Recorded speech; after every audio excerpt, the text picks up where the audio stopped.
like one of my roles on this podcast. What, like maybe the most important job that I have on this. The most important? I think maybe the most important job I have on this podcast is to try to derail you. Oh, okay.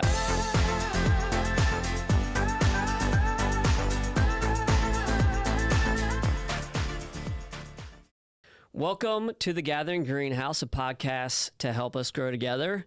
I'm Steve. Hi, Steve. Hi, David. How are you? Good. Good. So, you ready to play a little game this morning? You are just like on task and focused. Well, what do you want to do? Like you want to checking off the boxes. Intro, check. check, Transition, check. and you're not checking off the boxes. What are you doing? I feel like one of my roles on this podcast, what, like maybe the most important job that I have on this. The most important? I think maybe the most important job I have on this podcast is to try to derail you. Oh, okay. That's like that is. I wouldn't call that the most important. I think it might be the most. I mean, important why thing are we I do. doing this? If It's just to derail me, like that's the whole point of the podcast. No, because it's an opportunity for you to showcase your ability to stay on task. Okay. In spite of the best efforts I make. I don't know. You know, I try, but I feel like my job is try to, otherwise, why am I here if I'm not the person who's trying to move things along? Just for your good looks. For my, that you could see me for about 3 seconds. You've seen all you need to see. So, are you saying that because like you feel like you're a small person? I wasn't thinking that, but that's also true. Like if you're that works. That works like also. 6'9", it would take a lot longer. And yeah, if I was, would you want to be 6'9"? No, definitely not. You know what? I have only experience with being small, so I can't really speak to what it's actually like being tall, but I actually had a really, really close friend who was 6'10" in college, and we roomed together for a few years.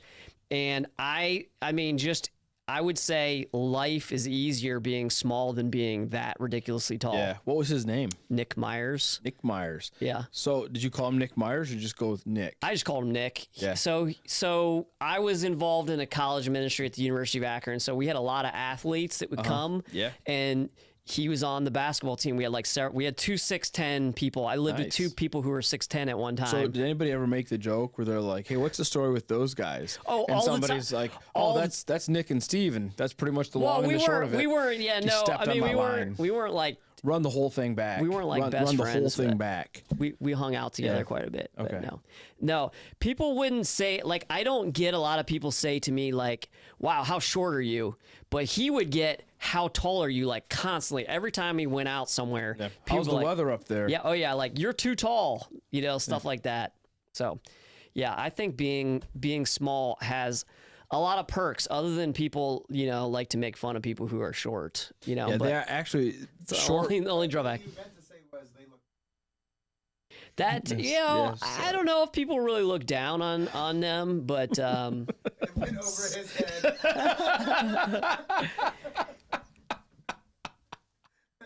Did you know that short people are? there's not. I'm taller than most women, so 50% of the population, I look down on them. So put that in your pipe and smoke it. Steve looks down on all women. Is that what I Yeah. Yes. According to your joke, John, you said it, not me. Oh, we're getting canceled. So I think I got you off task. Yeah. Hey, I like this. Point David. I mean, this is the only time I get to have these kind of conversations with you, so I'll take it. I don't know. You try to keep me on task. This hasn't the rest really of the been much day. of a conversation. You've just been ranting about how you hate women. I don't know about that, but okay, if that was your interpretation of the whole thing, Yes, that's for you. That's your problem. For the record, neither me. We got a guy in the switcher is really not with it today. He's on his phone I right don't know now. what he's Literally, doing I over just there. saw him pick his phone up. For the record, neither I nor the Gathering hates women. Steve is speaking for himself today. I feel like that goes unsaid. No, I just said it. But so it's not unsaid. I don't know why We love anyone women. would experience we elevate listen women. to this podcast. Yes. Yes. Not going to say, We don't look down on them.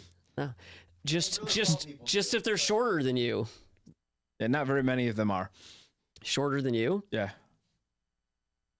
All right. Okay. Anyway, can we get on topic here? Sure. Okay. So this is a would you rather game. Okay. Okay. So you have to choose one or the other. You can't say I don't want to do either or I want to do both. I don't know why you'd say I want to do both, but you might not want to do either. You have in this scenario, you have to pick one or the other. Okay. And I might say why, and then you also have to tell me why. Okay. Okay. All right. So these are all biblical related. A lot of rules. I thought this was kind of neat because I've never looked at it in like which They're one would I rather do. They're all biblical related? They're all biblical. I would rather have leprosy. Is that one of the questions? No. Okay. That's a good one. And I could have a side story on that too, but I won't go there. What do you call 3 lepers sitting in a hot tub? Soup? Stew. Okay, I was close. That's gross. I think I've told that before on the podcast. And sad. Leprosy is not something to joke about. Do you it's know pretty why horrible. do you know why they had to stop the leper hockey game? No. There was a face-off in the corner. Oh, gosh. So when I spent time in India, there were people who had leprosy. Like I encountered. Look, you're trying to like make me feel I'm bad just saying, for telling jokes. I experienced it. Believe me, you do not want leprosy. But it is bad. The whole point of humor is that there are we people lean with like into no fingers, awkward and difficult situations to try to make ourselves feel a little bit better about them. I don't know if that would help. They had it pretty rough. But anyway, You're saying they couldn't play hockey. Is that what you're saying? I'm saying they were struggling. Yeah, those people were really struggling, especially somewhere like India. This is like the most. It's already rough. The most downer, lacking in empathy this podcast ever. I'm trying. I'm empathetic. Okay. Uh-oh. Getting a phone call from Toyota Safety. I don't know if I should pick that up. It's Well, you strange. shouldn't because you're on the podcast. Well, I have my phone here with the notes. I mean, it could, maybe my car's going to explode when I go get in it. I don't know. All right. To be absent from the body is to be present with the Lord. Okay. My kids would think differently about that. Got a good life insurance policy? They don't care about that. They'd Oh, they rather have will. me. They'd rather have me. I promise you.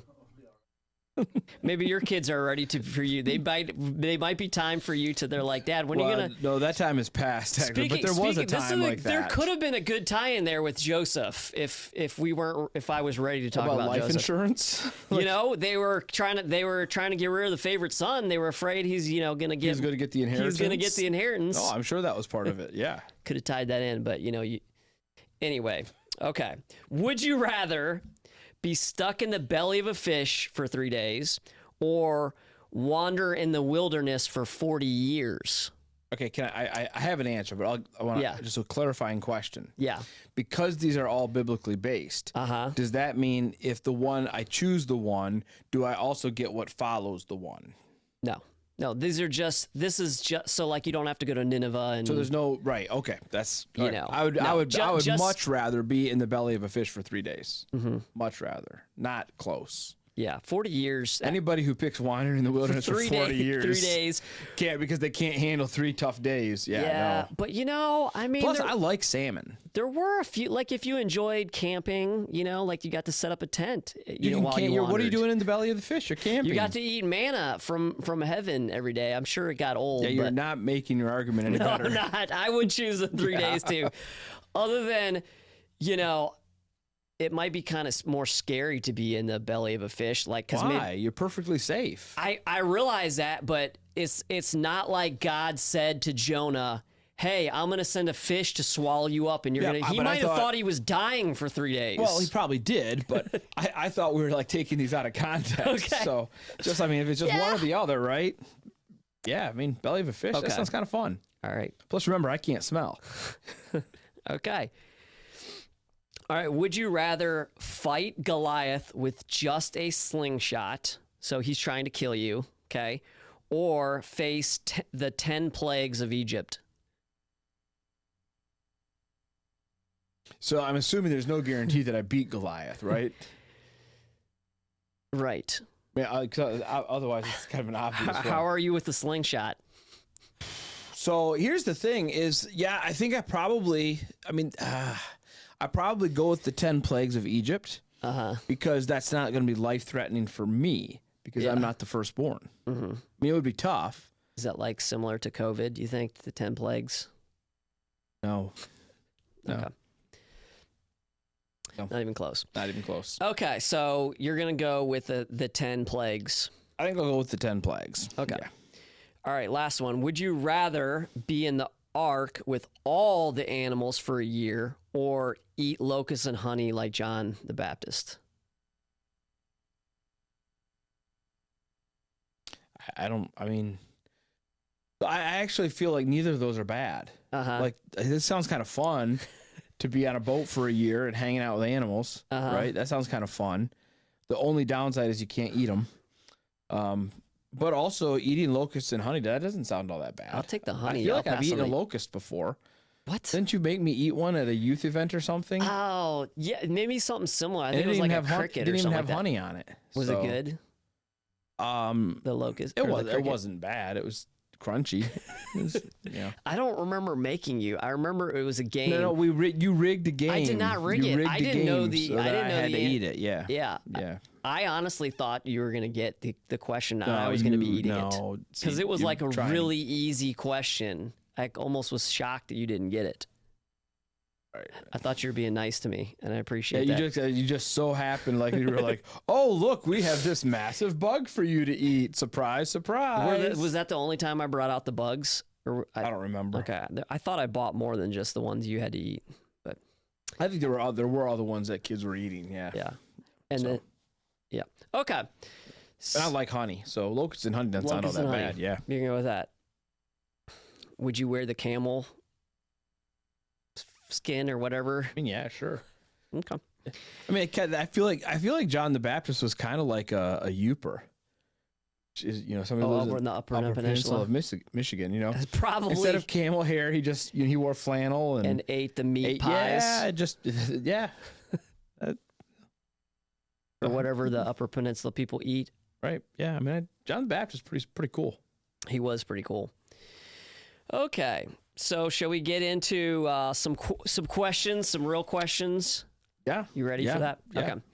Okay. So this Sunday, we are in the story of Joseph and his brothers, but also Jacob. Mm-hmm.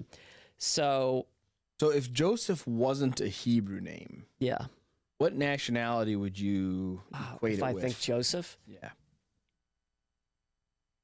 So can I say American? No. Okay. Maybe English. English? All right.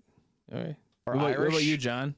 There's young Joseph over there. That's my accent. Somewhere between English and Irish. Yeah. Joe? Joe is about as American. Joe Smith.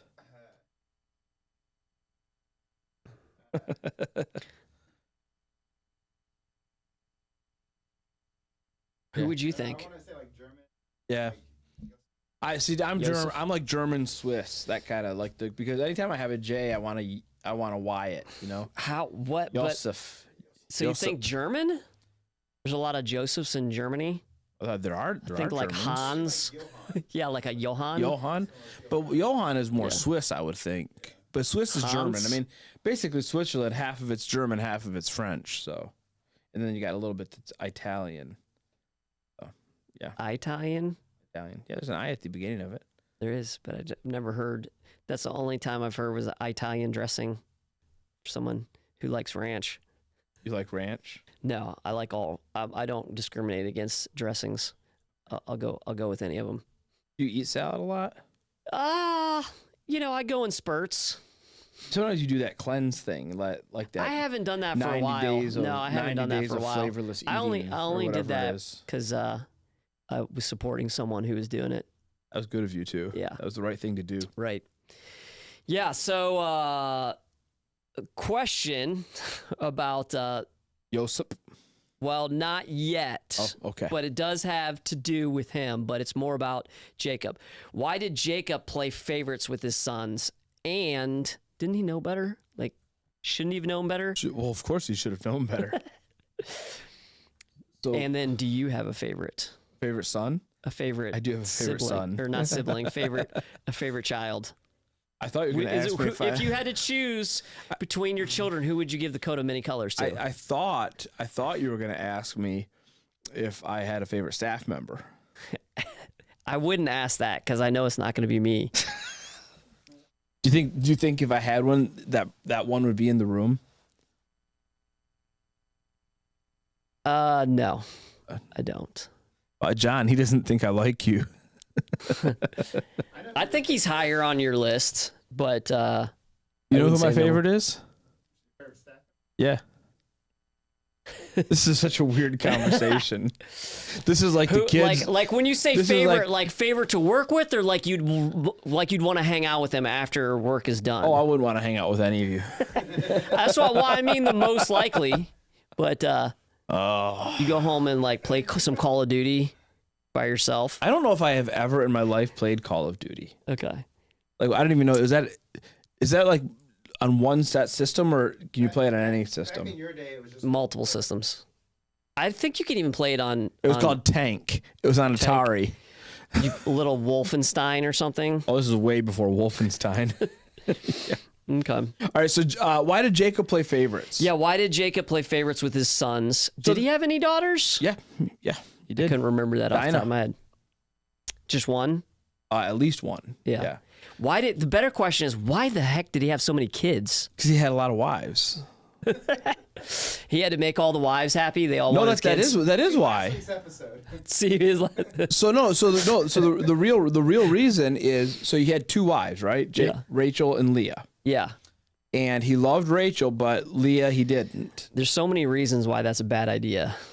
The whole story is really problematic. But so what happens is Rachel's his wife that he loves, but she can't get pregnant. Mm-hmm.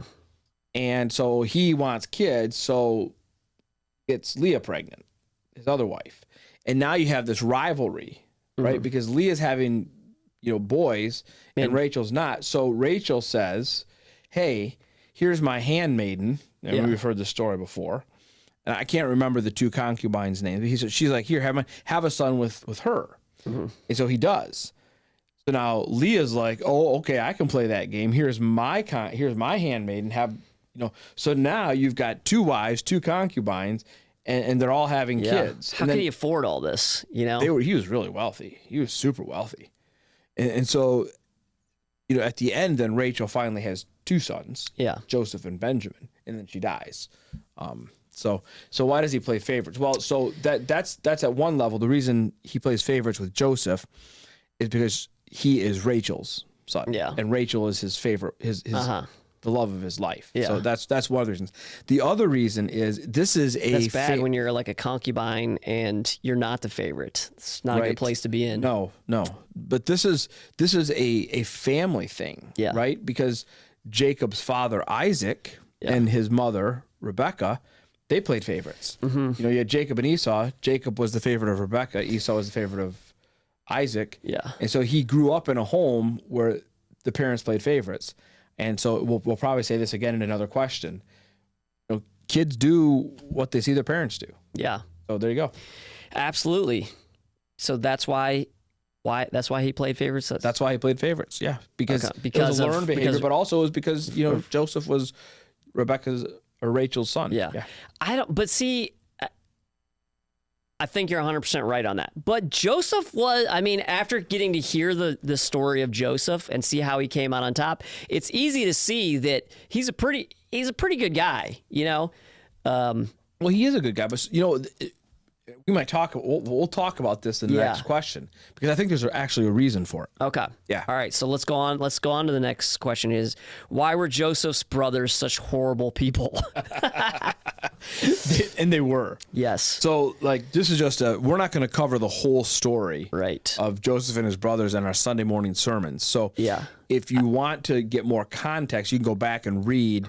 And some of the chapters before chapter 37, which is where we started, and then also chapter 38, and you discover that his brothers were... like how deceitful and deceptive and evil do you have to be to conspire to kill your brother? That's pretty bad. Well, yeah, but two of his brothers had already wiped out an entire city. Yeah. They were just really bad, bloodthirsty people. Yeah. And why? So, but the question is why, right? Mm-hmm. And maybe the hidden behind that question is how were they so bad and Joseph was so good? Yeah. Right.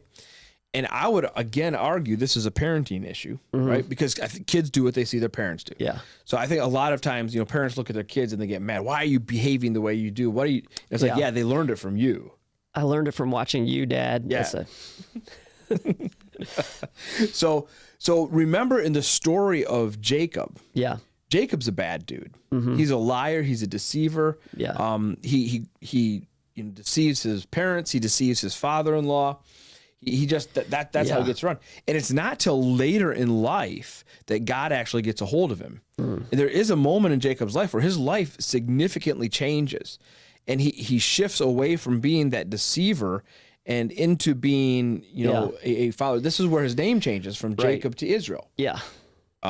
Which is interesting. I actually talked about this on the morning Bible study last week in John chapter 1 when Jesus sees, is it Nathaniel? And he says, look, this is an Israelite, a true Israelite in whom there's no guile. Well, he's actually saying this guy here is all Israel and no Jacob, right? So he's like, he's not a deceiver. He's authentic. He's real. That's just an aside. Yeah. Anyway, but when Jacob has this massive transformation of character, it's late in life. Most of his sons are born already. Right.